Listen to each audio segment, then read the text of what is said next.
दोस्तों, आज की ये वीडियो हमारे लिए बहुत ही महत्वपूर्ण वीडियो है, क्योंकि इस वीडियो हम बात करने जा रहे हैं आईएएस ऑफिसर्स क्या होता है, आईएएस ऑफिसर्स कौन बनता है, आईएएस ऑफिसर्स कैसे बनते हैं।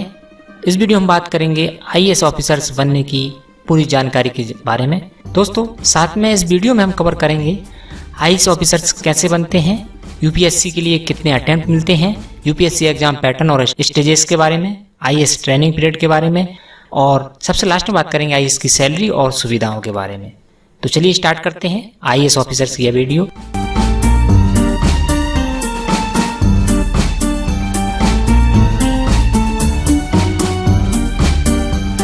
तो नमस्कार दोस्तों, मेरा नाम अशोक सैनी है और अशोक ट्यूटर यूट्यूब चैनल में आपका स्वागत। दोस्तों, यदि आप लाइफ में कुछ करना चाहते हैं या लाइफ में कुछ बनना चाहते हैं या अपने समाज और अपनी स्टेट में कुछ नया करना चाहते हैं, या आपको लगता है कि आप अपनी स्टेट और समाज में कुछ नया कर सकते हैं, तो फिर आपको आईएएस ऑफिसर्स की तैयारी करना चाहिए और आईएएस ऑफिसर्स बनना चाहिए।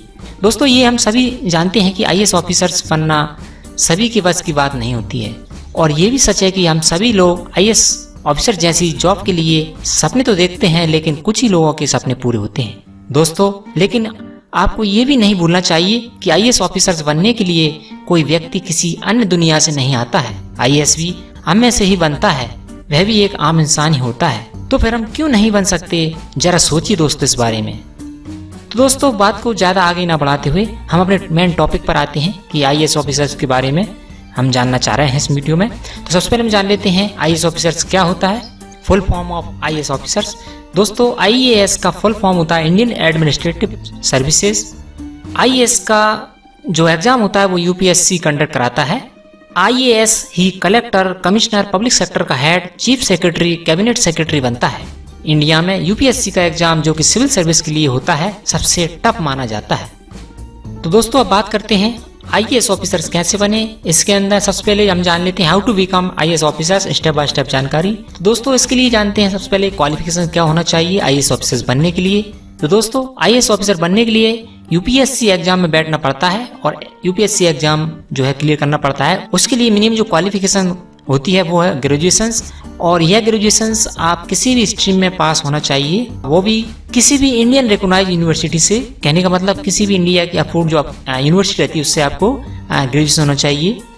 यदि आप ग्रेजुएशन हैं तो आप यूपीएससी एग्जाम में बैठ सकते हैं आईएएस बनने के लिए। दोस्तों, बात करते हैं आईएएस ऑफिसर्स बनने के लिए एज लिमिट का क्या क्राइटेरिया रहता है। तो दोस्तों, आईएएस ऑफिसर्स बनने के लिए मिनिमम एज जो है वो 21 वर्ष है, और 21 वर्ष यदि आपने एज आपकी कवर कर ली है, कंप्लीट कर ली है, तो आप आईएएस ऑफिसर्स के लिए एग्जाम दे सकते हैं, यूपीएससी एग्जाम में बैठ सकते हैं, बट उसके लिए आपको ग्रेजुएशन होना कंपलसरी है। साथ में आपको अपर एज लिमिट जो रहती है आईएएस ऑफिसर्स बनने के लिए वो है जनरल कैटेगरी के स्टूडेंट्स के लिए 32 ईयर्स, ओबीसी कैंडिडेट के लिए 35 years, SC and SC candidates जो रहते हैं उनके 37 ईयर्स होती है, और जम्मू एंड कश्मीर के कैंडिडेट्स रहते हैं उनके लिए 37 ईयर्स रहती है। और इसके बाद जो हैंडीकैप्ड पर्सन रहते हैं, जिनमें ब्लाइंड है, डिफ्ट है और कुछ पार्शली हैंडीकैप्ड है पर्सन है, उनके लिए 42 ईयर्स की एज लिमिट रहती है अपर। दोस्तों, बात करते हैं यूपीएससी सिविल सर्विस का जो एग्जाम होता है उसके लिए बैठने में, उसको देने में कितने अटेम्प्ट मिलते हैं। तो दोस्तों, जनरल कैटेगरी जो स्टूडेंट रहते हैं उनके लिए 6 अटेम्प्ट मिलते हैं टिल 32 ईयर्स ऑफ एज, और जो ओबीसी कैंडिडेट रहते हैं उनके लिए 9 अटेम्प्ट मिलते हैं 35 साल की उम्र तक, और एससी एसटी कैंडिडेट रहते हैं उनके लिए अनलिमिटेड अटेम्प्ट मिलते हैं टिल 37 ईयर्स ऑफ एज। दोस्तों, अब जान लेते हैं आईएएस ऑफिसर्स बनने के लिए एग्जाम पैटर्न क्या रहता है, कितनी स्टेजेस रहती है और एग्जाम्स कैसे होता है। तो दोस्तों, जैसा हम सभी जानते हैं आईएएस ऑफिसर्स बनने के लिए हमको यूपीएससी का एग्जाम देना पड़ता है, और यूपीएससी का एग्जाम जो है यूनियन पब्लिक सर्विस कमीशन जो रहता है वही कंडक्ट कराता है। इस यूपीएससी एग्जाम को हम सिविल सर्विस एग्जाम्स भी कहते हैं। तो थोड़ा बहुत हम इस यूपीएससी एग्जाम के बारे में जान लेते हैं, ताकि हमको एक अंदाजा लग जाए कि किस टाइप का एग्जाम होता है और किस टाइप के इसमें क्वेश्चन पेपर आते हैं, कैसे इसको, कितनी इसमें स्टेज रहती है, कितने स्टेप्स के बाद हम आईएएस बन सकते हैं। दोस्तों, यूपीएससी सिविल सर्विस का एग्जाम क्लियर करने के लिए 3 स्टेप्स पार करनी होती है, या यूं कहें 3 स्टेजेस रहती हैं। और दोस्तों, ये भी जरूर नहीं है कि अगर आपने तीनों स्टेज पार कर ली हैं तो आपको आईएएस का ही ऑप्शन मिलेगा। अगर आपने एग्जाम क्लियर कर लिया है और आपके मार्क्स आईएएस की जितनी सीट हैं उनसे कम हैं, तो आपको दूसरा ऑप्शन भी मिल सकता है, जैसे आईपीएस, आईएफएस, आईएएस, ईटीसी। तो दोस्तों मुझे लगता है कि अगर आप जनरल कैटेगरी से हैं तो आईएएस के लिए आपका रैंक 100 के आसपास होना चाहिए। दोस्तों बात करते हैं एग्जाम की स्टेजेस के बारे में। तो दोस्तों एग्जाम जो रहता है आईएएस के लिए वो इसमें 3 स्टेप्स रहती हैं, 3 स्टेज रहती हैं। पहली स्टेज रहती है जो प्रीलिमिनरी एग्जाम्स होता है, जिसके अंदर आपके 2 क्वेश्चन पेपर होते हैं। पहला रहता है जनरल स्टडीज का, जिसमें 20 मार्क्स रहता है, 2 आवर्स इसका टाइम पीरियड रहता है, और एप्टीट्यूड स्किल्स का जिसके भी 200 मार्क्स रहते हैं और 2 आवर्स का रहता है। ये दोनों पेपर्स 100 मार्क्स के और 2 आवर टाइम पीरियड रहता है, और इसको केवल सेकंड स्टेप में जाने के लिए इसको पास करना होता है, जिसके मिनिमम पासिंग 33 मार्क्स रहते हैं। यदि दोनों आप ये प्रीलिमिनरी एग्जाम्स दिया है उसमें यदि 30% आपके मार्क्स आते हैं तो आप फर्स्ट स्टेप जो रहती है, स्टेज रहती है, उसको क्वालिफाई कर लेते हैं और मेन एग्जाम में एंटर कर जाते हैं।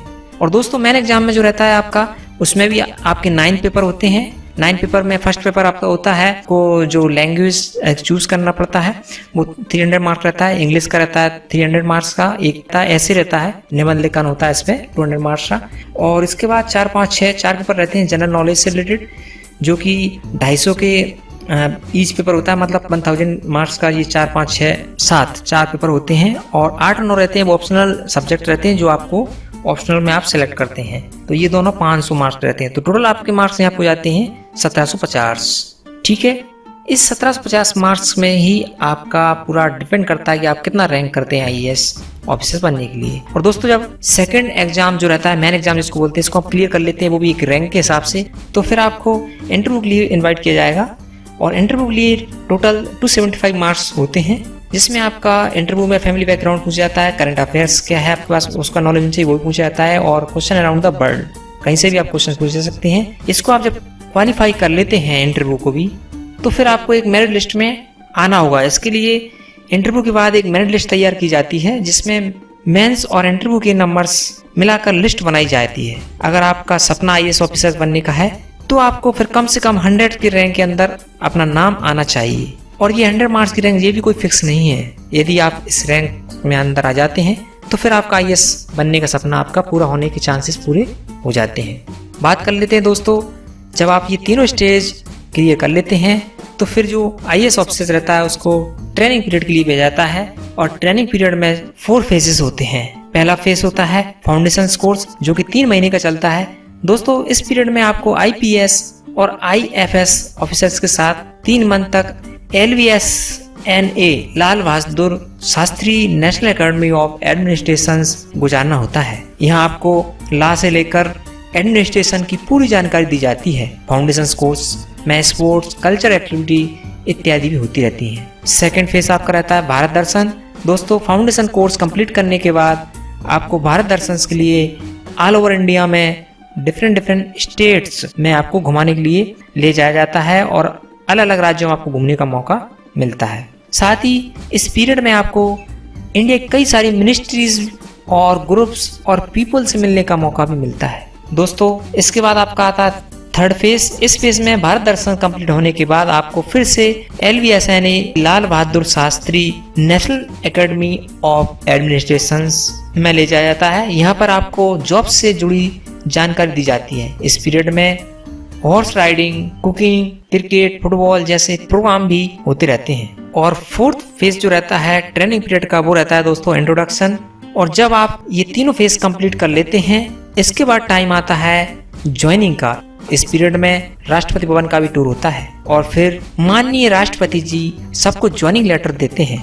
दोस्तों जब आपके हाथ में आपका माननीय श्री राष्ट्रपति जी के हाथों से ज्वाइनिंग लेटर मिल जाता है, तो फिर आपका आईएएस ऑफिसर बनने का सपना पूरा हो जाता है। तो दोस्तों अब आप आईएएस ऑफिसर बन गए हैं, तो जान लेते हैं आईएएस ऑफिसर की सैलरी और सुविधाओं के बारे में। दोस्तों आईएएस ऑफिसर की सैलरी जो रहती है स्टार्टिंग होती है अप्रोक्स लगभग 60,000 से शुरू हो जाती है। दोस्तों आईएएस ऑफिसर्स के लिए सैलरी के साथ साथ कई सारी सुविधाएं मिलती हैं, जो कि नेसेसरी सुविधा रहती है। आईएएस ऑफिसर्स को एक बड़ा बंगला मिलता है, कार मिलती है, सिक्योरिटी गार्ड मिलता है, गार्डन मिलता है, नौकर मिलते हैं, कुक्स मिलता है। आईएएस को फ्री इलेक्ट्रिसिटी, टेलीफोन बिल, कहने का मतलब जो भी सारी सुविधाएं गवर्नमेंट ऑफिसर्स को मिलती है वो सारी इसको आईएएस ऑफिसर्स बनने के बाद मिलती है।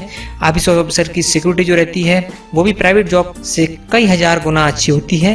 यानी कि एक चीफ मिनिस्टर के लिए भी आईएएस ऑफिसर्स बैठाना आसान नहीं होता है। कहने का मतलब आईएएस ऑफिसर्स एक पावरफुल व्यक्ति बन जाता है। तो दोस्तों आईएएस बनने के लिए की पॉइंट्स हम आपको बता देते हैं कि आपको सबसे पहले आपको रखना है कीप सेल्फ कॉन्फिडेंस और मोटिवेशंस। दोस्तों आईएएस की तैयारी के लिए महत्वपूर्ण जो होता है वो हमारे अंदर आत्मविश्वास की कमी नहीं होनी चाहिए। हमें इस परीक्षा में तैयारी के दौरान हमें मोटिवेशंस बुक का भी बीच बीच में सहायता लेनी चाहिए।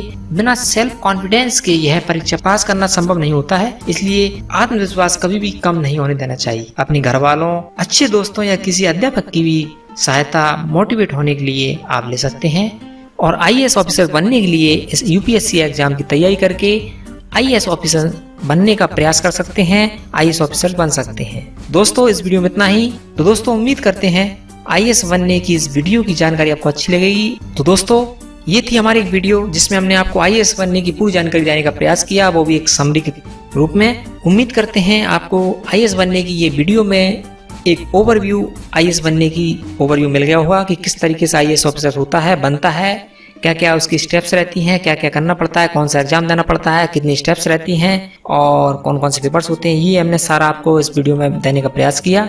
तो उम्मीद करते हैं आपको यह वीडियो पसंद आएगी और यदि वीडियो पसंद आए तो दोस्तों इसे अपने दोस्तों के साथ शेयर करें इस जानकारी को और वीडियो को लाइक और शेयर करना न भूलें।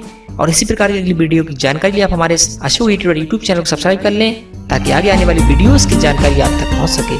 तो मिलते हैं दोस्तों इसी प्रकार की इंटरेस्टिंग जानकारी के साथ अगली वीडियो में। तब तक के लिए नमस्कार दोस्तों।